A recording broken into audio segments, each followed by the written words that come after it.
देखो, ये चांदनी रात है और चांदनी रात में हम ड्यूटी कर रहे हैं कश्मीर में। नाला बह रहा है, झेलम नदी बह रही है और ये जो पहाड़ियों पे लाइट दिख रही है, ये पहाड़ पे लोग रहते हैं। और अभी थोड़ी देर पहले चीता चला गया, टार्च नहीं मार पाया, मैं दिखाता है आपको। चीता आता है तो कुत्ते को उठा के ले जाता है। यहाँ खाने का बहुत प्रॉब्लम है, यहाँ जानवर कम है कश्मीर में। तो अभी अभी देखो, वही चांदनी रात है, बादल बादल सब दिख रहे होंगे आपको, बादल भी दिख रहे होंगे थोड़ा थोड़ा। यहाँ पे अभी कुत्ता को उठा के ले जाता है वो चीता। और ये हम पहाड़ियों की जो लाइट दिखा रहे हैं, ये सब के सब टिमटिमा रही हैं, ये सब कश्मीरी लोगों की लाइट है। हम अपने राइफल लेके खड़े हैं। ये बुखारी जल रही है हमारी धीरे धीरे, बट हम बाहर ज़्यादा जाते हैं क्योंकि जिसमें डर है कि थोड़ी सी भी गलती होगी तो बर्बादी मार देगी। देखो बुखारी जल रही है, ये जल रही है।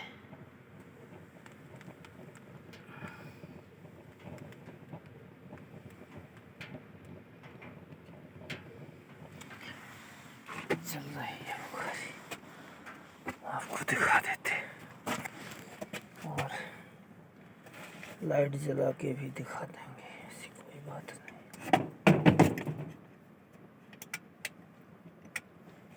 मोर्चा है और ऐसी बुखारी होती है। देखो, ये बुखारी ऐसी होती है, बाहर धुआं निकलता है, ये बुखारी है।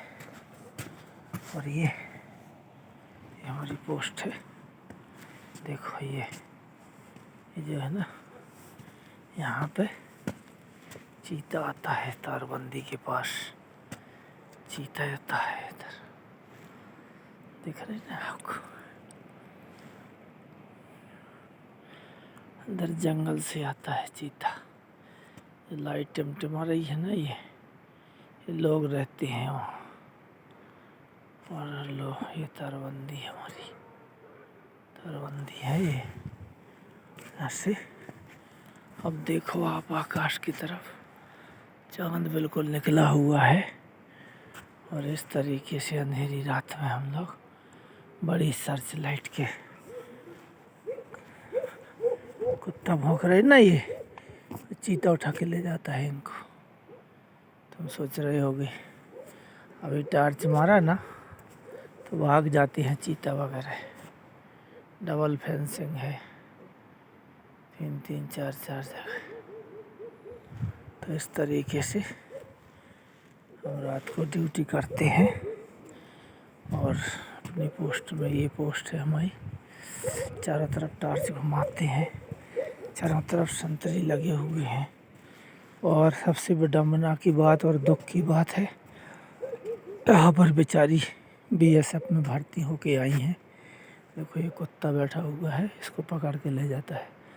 ऐसे कुत्तों को शिकार बनाता है चीता। और बेचारी लड़कियां भर्ती होके आई हैं, आपको नहीं पता, ये सारा जंगल ही जंगल है, कुछ नहीं है। कुछ जंगल के अलावा कुछ नहीं दिखेगा, अंधेरा है पूरा, जंगल पेड़ों के अलावा कुछ नहीं है। तो ये हमारा शेरू है, ये तेल रखा हुआ है। और सबसे विडम्बना की बात है कि बेचारी वो लड़की भर्ती होके आई है, उसकी एक बेटी भी है, बच्चा हो गए है, वो अकेली यहाँ ड्यूटी करती है। और 2 लड़की आगे वाली पोस्ट में ड्यूटी करती है। डीजीबीएसएफ ने आदेश दिया कि लड़कियां बॉर्डर पर जाएंगी। अभी जो लेडीज़ कांस्टेबल है वो बेचारी ड्यूटी करती है, उसकी बेटी रोती रहती है दिन में। 80 बटालियन की है वो, बाकी हमारी बटालियन की तो बटालियन हेडक्वार्टर में है, पर यहाँ तो ये बेचारी यहाँ ड्यूटी करती है। बहुत दुखी है, क्या करे। कांस्टेबल में भर्ती होके आई है। कांस्टेबल, लेडीज़ कांस्टेबल बहुत हार्ड ड्यूटी है। पुलिस थोड़ी है कि सिटी हो दिन में ड्यूटी कर लो। यहाँ तो बॉर्डर में रात को बर्फ़ भी पड़ती है और अपनी बेटी के साथ रहती है वो। अभी देखो हर हर 10 मिनट 2 मिनट में मैं पूरा मारता हूँ चारों तरफ घुमा घुमा के, क्योंकि नहीं मारूंगा ना तो हो जाएगा कल्याण। उग्रवादी भी मार देंगे और टाइगर भी उठा के ले जाएगा। हालांकि बीपी जैकेट है, पर बीपी जैकेट क्या करेगा, टाइगर तो गर्दन पकड़ता है सीधा। ये देखो रखी है राइफल। ये हमारा लूपोल है, ये देखो लूपोल है हमारा, ये लूपोल है हमारा। यहाँ पे LMG फिट करके रखते हैं। ये हमारा मोर्चा है और ये हमारी सिगड़ी है, थोड़ी बहुत तापने के लिए। ठंडी बहुत ज़्यादा है, भयंकर ठंडी है। ये हमारा पूरा मोर्चा बना हुआ है और ये टेन सीट का बना हुआ है। इस तरीके से इस गन के साथ हम चारों मोर्चों पे अलग अलग जगह ड्यूटियाँ करते हैं। तो भारत देश के जो आदमी सभी सो रहे हैं, पूरा देश सो रहा है। इसमें चोर भी सो रहा है, डाकू भी सो रहा है, भारत के गद्दार मंत्री और ऑफिसर IAS IPS भी सो रहे हैं। और honesty is the best policy वाला आदमी इस दुनिया में अभी भी ड्यूटी कर रहा है। चाहे किसान हो तो पानी लगा रहा होगा, नहीं तो फसल और मजदूर मजदूरी कर रहा होगा। और भारत का फौजी जवान ऐसे बॉर्डर पर ड्यूटी करता है। पूरा सिटी में लाइट है यहाँ बॉर्डर पहाड़ पे, लेकिन BSF में लाइट नहीं है। जनरेटर डाला हुआ थोड़ी देर चलता है, अंधेरा। आज तो चांदनी रात है, खैर हमें दिखाई दे रहा है सारा।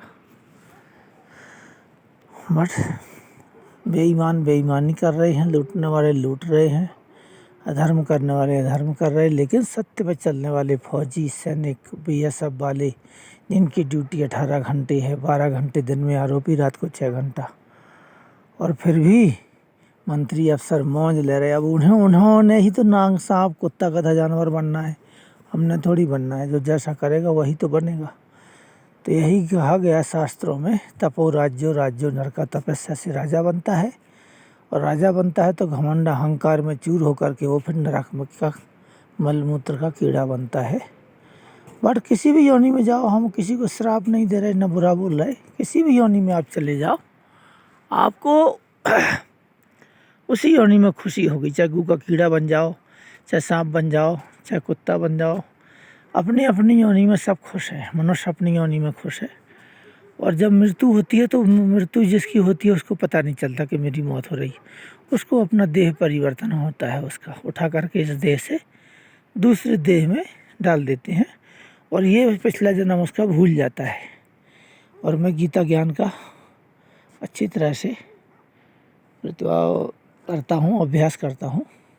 सुख सागर पदम पुराण, 18 पुराण, 4 वेद, 6 शास्त्र, सबका अध्ययन करके मीमांसा से, और सब चीज़ों को छोड़ करके सिर्फ मैं कर्म करता हूँ। क्योंकि कर्म बिना संसार में रह सकता नहीं कोई। अर्जुन तू भी कर्म कर, देख सखा तू मोह, मैं सकल ब्रह्मांड का स्वामी हूँ, श्री कृष्ण ने बोला। लेकिन मैं भी कर्म करता हूँ, तेरा रथ हाँक रहा हूँ। मतलब कर्म जरूरी है। करुणात का रस्ते माँ फलेश कदाचना, तो सब कुछ है। कर्म, विकर्म, सत्कर्म, कुकर्म, अधर्म।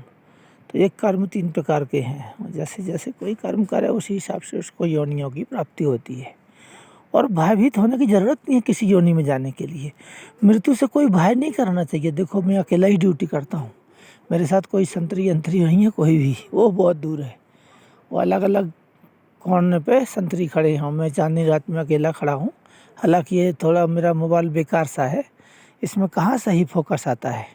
इसी मोबाइल से तो मैं वीडियो बनाता रहता हूँ, इसमें फोकस नहीं आता। ये सस्ता मोबाइल है 7-8 हज़ार का, बट मैंने इसमें इसी मोबाइल से कम 3000 वीडियो बनाए। प्रवचन के भी हैं कुछ, ऐसे ही वैसे भी हैं। 18 साल में भर्ती हुआ था, अभी 58 साल हो गए। और मैंने एक चीज़ का अध्ययन किया, मृत्यु से भय कैसा। मृत्यु तो होगी, कोई ऐसी चीज़ है ही नहीं जिसकी जैसे मौत ना हो। क्यों नहीं होगी मौत, जो आया है उसको जाना ही पड़ेगा। और किस योनि में जाएगा और कब मिलेगा वो। लोग अपने बीवी बच्चों के लिए मरे जा रहे हैं, लड़कों के लिए, लड़कियों के लिए, अपने बाप के लिए, माँ के लिए, परिवार के लिए। लेकिन वो सब छूट जाते हैं समय के साथ साथ। और ये सबको ज्ञान होते हुए भी आदमी धर्म नहीं करता, असत्याचरण पर चलता है, क्योंकि उसको नरक कुंड में जाना है। और नरक कुंड में जब ही जाएगा जब वो बुरे कर्म करेगा। यदि वो सत्कर्म करने लगेगा, अधर्म नहीं करेगा, दूसरों को नहीं सताएगा, दूसरे मनुष्यों का खून नहीं चूसेगा, दूसरों की निंदा चुगली बुराई ईर्ष्या द्वेष नहीं करेगा।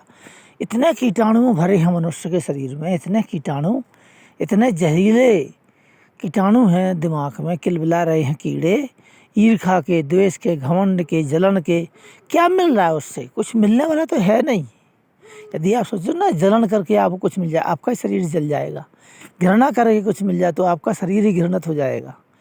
मलमूत्र वगैरह आपके शरीर में भरता जाएगा, गंदगी भरती जाएगी, नाक, लार, पीप, टट, पेशाब, मलमूत्र भरा गंदा शरीर किसी काम का नहीं है। आप अपने आप को सोच रहे हो कि मेरे काम का है, तो वो क्या है, चमड़े की आंखें हैं तो आपका शरीर आपको अच्छा लगता है।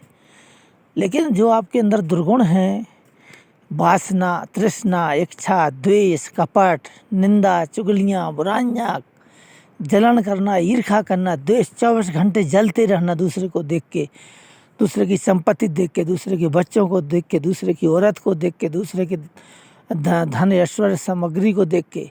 और जो ये मंत्री मिनिस्टर बनते हैं झूठा बोल बोल के कि मैं ये कर दूंगा, मैं वो कर दूंगा, जनता का पैसा लूट के वो खा रहे और गाड़ियों में चल रहा है, ये बहुत नरकीय योनि में जाते हैं। आप मैं बोलते हो कि इतना ज्ञान है और आप फौजी नौकरी क्यों नहीं छोड़ रहे? देखो ऐसा है, फौजी नौकरी छोड़ दी, 2-3 बार छोड़ दी, फिर दोबारा लग गई, बुला के कमांडेंट ने दोबारा लगा दी। ये कर्म है, हमारे पिछले कर्म थे जो हमने काटना ही पड़ेंगे, क्योंकि जैसे आदमी कर्म नहीं करता उसको उसका कर्म काटना पड़ता है। और कर्म काटने से डर किस बात का? मुझे लोभ लालच नहीं है, सब कुछ है। देखो ज़मीन, मकान, घोड़ा, गाड़ी, वाहन, बच्चे, सब अफसर, सब कुछ है, वो बात नहीं है। और वो अपनी अपनी जगह चले जाएंगे। मैं अपनी जगह में मृत्यु को प्राप्त होऊंगा और वो अपनी जगह मृत्यु को प्राप्त होंगी, पत्नी अपनी जगह मृत्यु को प्राप्त होगी। जिसका जितना लेन देन था वो किया, और जो बाकी रह जाएगा अगले जन्मों में देना पड़ेगा। मृत्यु से भय नहीं होना चाहिए। मुझे भय नहीं हो रहा है मृत्यु से, कि मैं मृत्यु से डरता हूँ, कि भयभीत हूँ, ऐसा कुछ नहीं है। मुझे सिर्फ इस बात का ताज्जुब है कि ये दुनिया कितना अत्याचार करती है, वो मैं देख रहा हूँ। कोई साइबर क्राइम में लूट रहा है, कोई पखंड बना के लूट रहा है, कोई शंकर जी को भोलेनाथ का पत्थर का मूर्ति बना करके उस पर दूध चढ़वा के लूट रहा है। अरे सरदार जी जैसा करो ना आप लोग भी। मैं भी हिंदू हूँ, मैं भी पूजा पाठ में हर चीज़ का नॉलेज है, ज्योतिष शास्त्र, हर चीज़। भोलेनाथ तो हृदय में है ना, पत्थर में है। मैं मानता हूँ पत्थर में भी प्रकट हो जाएंगे, बट उसको दूध से क्यों नहला रहे हो? दूध वही पैकेट चढ़ा करके उसकी चाय बनाओ, कितना आनंद आएगा, लोग पियेंगे। और कुत्तों को दो, जो बिना झोली का बाबा है बेचारा, उसको दो। और उसके बाद उनको दे दो, गाय माता को दो थोड़ा सा घास वगैरह। अपने तौल के बराबर जो मनुष्य अपना घास देता है महीना में, जैसे एक आदमी का वजन 1 कुंटल है और महीने में 1 कुंटल यदि वो गायों के भोजन देता है, हरा घास पूरी गायों को, जहाँ गौ आश्रम या रास्ते में रोड पर गाय घूम रही, तो उसको अच्छे पुण्य की प्राप्ति होती है। जो बेजुबान कुत्ता है, मुँह से नहीं बोल सकता, भूखा है, उसको एक टुकड़ा भी नहीं लोग डालते। कितने निर्दयी हो गए हैं कलयुग के लोग। चिड़ियों को दाना, मछलियों को दाना, ये सब अच्छे अच्छे शुभ कर्म करिए और अपने माँ बाप को भी बहुत ज़्यादा सेवा करिए। अपने भाई बहन जो गरीब हैं, लाचार हैं, परेशान हैं, उसकी मदद करिए। ये जीवन तो वैसे भी नष्ट होने वाला है। चाहे आपके पास अरबों रुपया, क्या करोगे उस पैसे को रख करके? मर जाओगे आप। जब आप कहीं मर जाओगे और ये सारा पैसा, मकान, ज़मीन जो आपने बहुत मेहनत से इकट्ठा किया, किसी को दिया ही नहीं, कोई मदद नहीं किसी की करी, और इसको आपने अपने बच्चों के लिए दिया। अब वही बच्चे जब मर जाओगे आप, तो आपके लिए कोई भी दान धर्म नहीं करने वाले कि इनको मुक्ति मिले।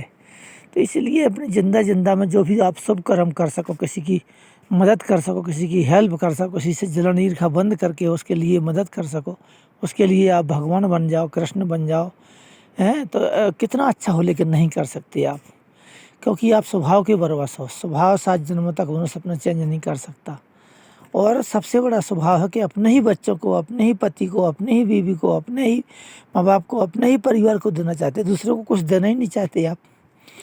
तो मैं तो यही ज्ञान देता रहता हूँ। कभी कभी आप अपने के अलावा जब शरीर आपका त्यागा जाएगा, ये शरीर हाड़ मांस का जब आपको त्याग करके दूसरी योनि लेनी पड़ेगी, तब आप क्या करोगे? उस समय आपका सहारा क्या है? एक ही चीज़ सहारा है उस समय आपका, वो है आपका दिव्य ज्ञान, जिस ज्ञान के सहारे आप इस संसार को चला सकते हो और अपने आप को मुक्ति मोक्ष को प्राप्त कर सकते हो। तो ये ऐसा है संसार की हालत। और सब जीवों के जितने भी जानवर हैं, पशु पक्षी मनुष्य छोड़ करके सबके शरीर काम आता है, मनुष्य का शरीर कोई काम नहीं आता। जब मनुष्य मर जाता है तो उसका शरीर का कोई भी उसको जला देते हैं, लेकिन दूसरे है ना, किसी की घाल काम आती है, किसी का ढोलक बनता है, किसी का नगाड़ा बनता है, किसी की कंघी बनती है, किसी की हड्डी का कोई चीज़ बनती है, लेकिन मनुष्य का शरीर की कोई चीज़ नहीं बनती। जिंदा में यदि उसने दे दिया दान तो ठीक है, नहीं तो सब सड़ गल जाता है, बदबू मारता है, बीमारी फैलाता है। मैं तो यही कहूँगा कि मत करो अत्याचार, अन्याय, अधर्म, सतधर्म पे चलो और अच्छे कर्म करके दोबारा मोक्ष की प्राप्ति करो। मनुष्य जीवन जीने का एक ही उद्देश्य है कि आप अपने शरीर को बार बार आवागमन के चक्कर से मुक्त प्राप्त करना, ये उन्नति है। धन कमाना, मकान ज़मीन बनाना ये उन्नति नहीं है, क्योंकि माटी मिट्टी में मिल जाएगी, मकान मिट्टी का है, वहीं ज़मीन में गिर करके धंस जाएगा। और यदि आप पुत्र बच्चों के लिए कर रहे हो तो बच्चे भी संसार से मृत्यु को प्राप्त होंगे, पत्नी भी मृत्यु को प्राप्त होगी, पिता माँ भी मृत्यु को प्राप्त होंगे।